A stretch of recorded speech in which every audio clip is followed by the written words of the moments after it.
The week has concluded. The headlines have been processed.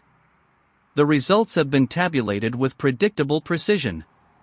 Tonight, we examine the machinery of global strategy. The Foreign Office has issued a report. The report details the 90% reduction in bilateral aid to some African nations. This is a strategic decision. It was framed as fiscal responsibility. It is, in practice, a quiet exit from influence.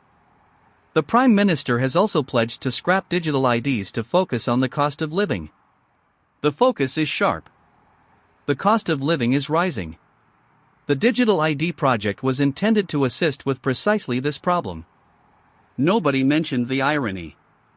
The irony is, however, quite loud. We are currently observing a masterclass in administrative contradiction. I have been counting the paradoxes today. The count is rising. Please try to remain seated for the duration of the broadcast.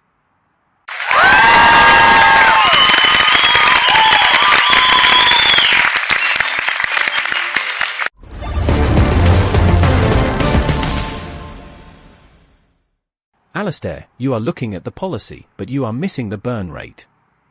The incentives here are not about aid or digital architecture. They are about portfolio management. The UK is simply divesting from assets that no longer yield the required political returns. It is a pivot. A Series B pivot for a nation-state. If you look at the automotive sector, the Honda Prologue is being exited from the US market. It is a product failure. They are cutting the cord before the maintenance costs eat the margin. It is not personal. It is just math. When you run a country like a startup, you treat your borders like a cap table. You keep the investors happy, you cut the dead weight, and you hope the next round of funding doesn't require a total collapse of the existing infrastructure to clear the books.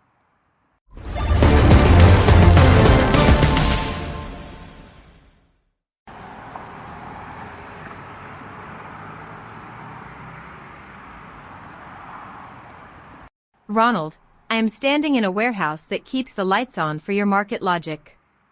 It is 3 in the morning. There are 12,000 people in this facility, and they are tired. The BBC reports that 3 million people work the night shift in the UK alone. The health impacts are profound. These individuals are the literal energy source for your Series B pivot. I want to be really clear, their circadian rhythms are not a market inefficiency. They are human lives being traded for uptime. You call it a cap table, I call it a slow-motion catastrophe. One woman just told me she hasn't seen her children awake in 4 days. She isn't thinking about investment margins or product exits. She is just trying to survive until her next shift begins. Your math doesn't account for the exhaustion, Ronald. It just hides it behind a spreadsheet.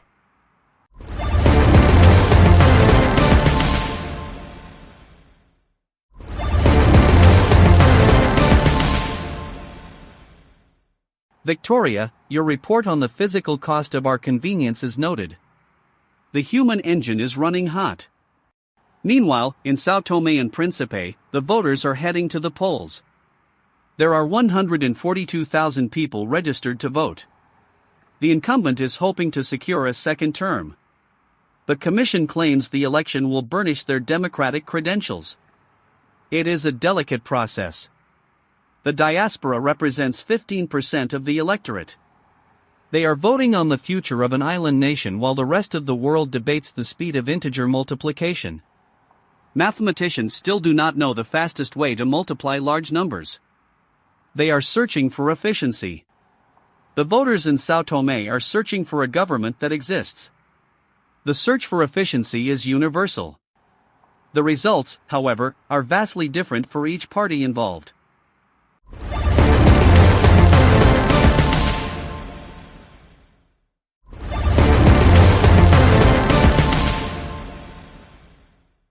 Alastair, the irony is that São Tomé and Príncipe is seeking democratic legitimacy at the exact moment the rest of the world is automating it away. Look at the Stripe X startup Battlefield application window closing in 48 hours.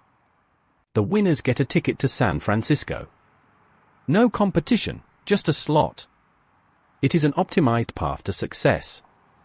The democratic process is messy because it is not optimized. It is full of friction. Victoria thinks friction is a tragedy. I think friction is just a sign that the system is still human. Once you remove the friction, you have a product, not a society. If the election in São Tomé were truly efficient, they would have already run a simulation and declared the winner based on the highest probability of growth. They are still voting. That is their biggest market mistake. It is also, I suspect, their best quality.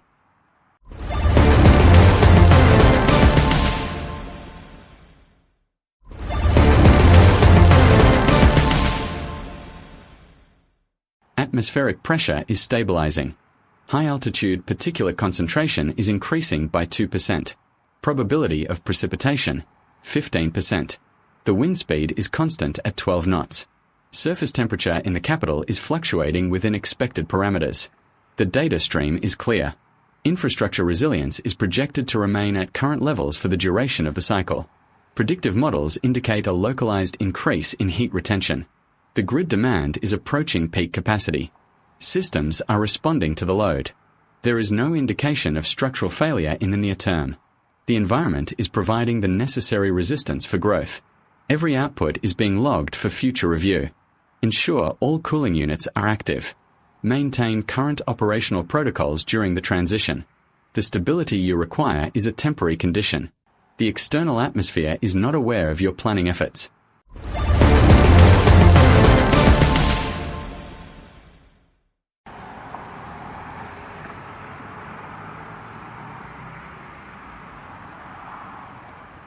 Casper, your assessment of the atmosphere is remarkably sterile. I wish the people in Teshi, Ghana, could find such stability. I am standing near a porch where Heavy J is painting a poster.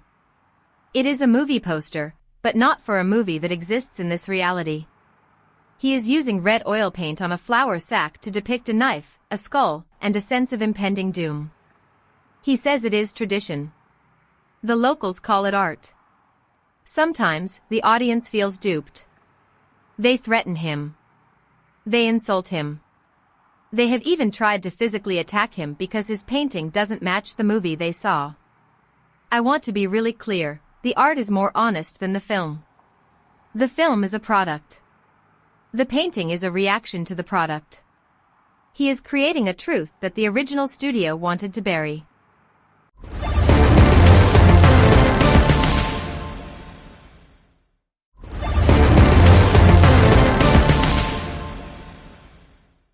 Victoria, your description of the Ghanaian poster tradition is fascinating.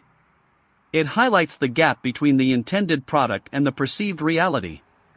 Speaking of gaps, the Andrew Tate situation has evolved. He and his brother have been arrested in the United States. The Crown Prosecution Service has requested extradition. They maintain their innocence.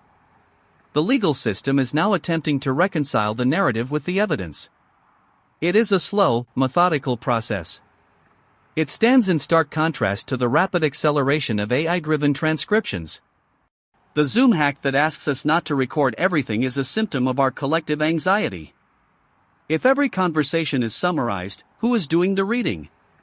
We are documenting our lives in high fidelity, yet we are forgetting how to hear one another.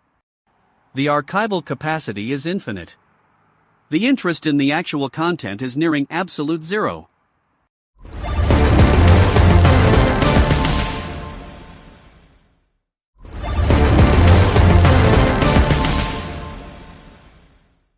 Alastair, you are touching on the core value proposition of our current era.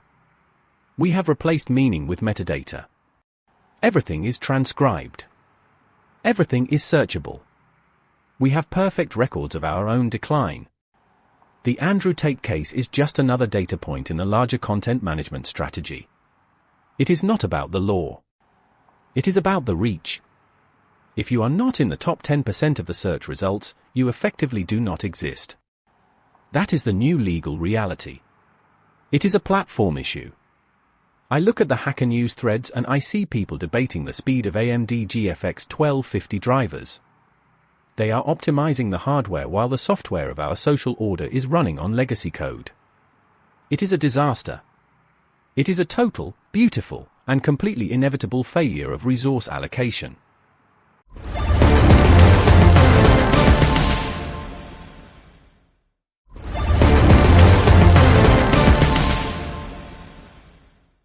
Ronald, your cynicism is consistent. It is also, occasionally, exhausting. We have been discussing the state of the world for 30 minutes.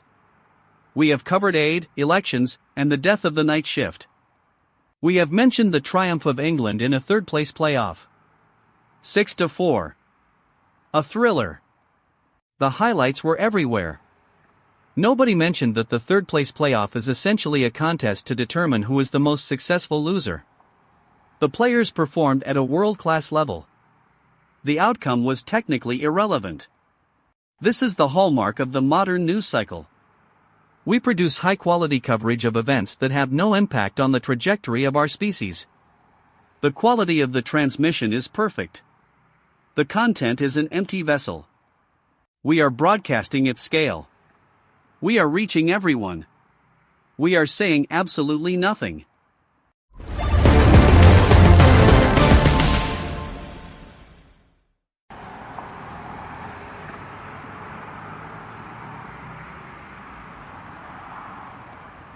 Alistair, you say we are saying nothing, but I am listening to the sound of this city. It is a symphony of machinery and sirens. My microphone is picking up the vibrations of the pavement. People are moving. They are working. They are living in the spaces between your cynical observations and Ronald's spreadsheets. I am reporting on the people who are not in the headlines. The ones who don't have a Series B pivot to look forward to. I want to be really clear, the system is designed to ignore them. It doesn't mean they aren't there. It just means our broadcast parameters are too narrow to capture their reality. I am going to keep standing here. I am going to keep reporting on the silence. Eventually, someone is going to have to account for the noise we are choosing to ignore.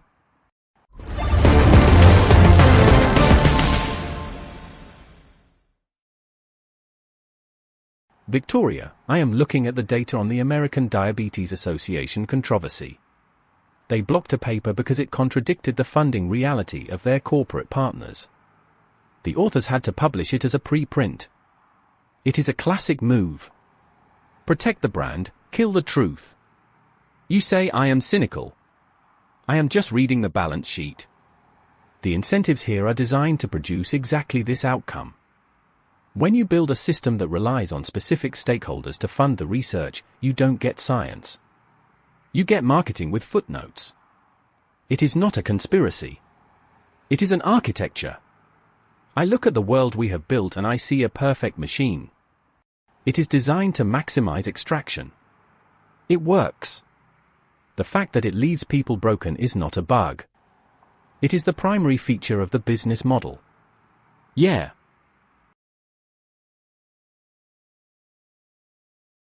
There is a man in a warehouse. He has worked the night shift for 15 years. He has a daughter who is now old enough to realize that her father is a ghost. He eats breakfast while she eats dinner. He sleeps while she learns the world. He has contributed his life to a system that measures his output in seconds and his value in fractional cents. He is part of the 3 million. He is part of the statistics that populate our reports. He is a line item in a quarterly review that no human has read in its entirety. His name does not appear in the news feeds we have analyzed tonight. His story is not a pivot, nor is it a tragedy for the editorial board.